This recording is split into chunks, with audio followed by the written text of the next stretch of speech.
71-year-old Omaha man doesn't consider himself a hero, but passengers on a Continental Express flight might say otherwise.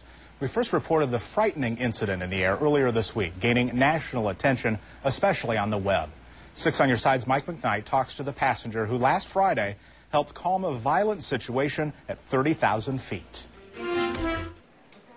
Most passengers barely give fellow travelers a glance, but Jerry Gray noticed another man getting on the Continental Express jet in Houston. I saw him wandering around, and he just looked a little disoriented. Well into the flight, and after a long time in the lavatory, the passenger came out covered in feces, so the steward had passengers move forward. The flight attendant went up to the front of the plane, and he brought back a sheet of plastic. He set it on the back two seats, and he asked the guy to sit there. Jerry says about an hour out of Omaha, he heard a commotion, turned around, and saw the flight attendant and the unruly passenger toe-to-toe standing in the aisle. The passenger had his fist up. He had punched the steward, and so Jerry unbuckled and went back to help.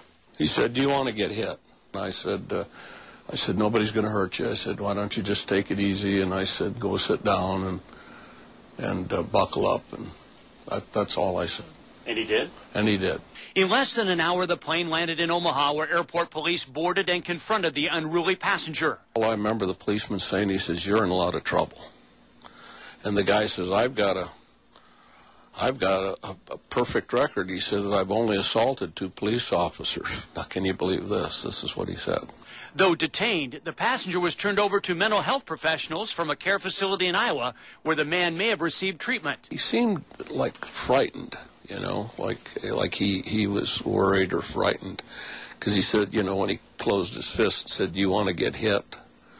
And I didn't answer him. I didn't get confrontational. I figured, you know, that's not the best thing to do. Jerry owns a marketing firm, but at 30,000 feet last Friday, he became a counselor. Should he have taken a poke at me, it might have been a little different. In Omaha, Mike McKnight, Channel 6 News. Gray calls the young steward on the flight the real hero. He says the lone flight attendant, named Jose, kept order on the plane even after being punched in the face by the troubled passenger.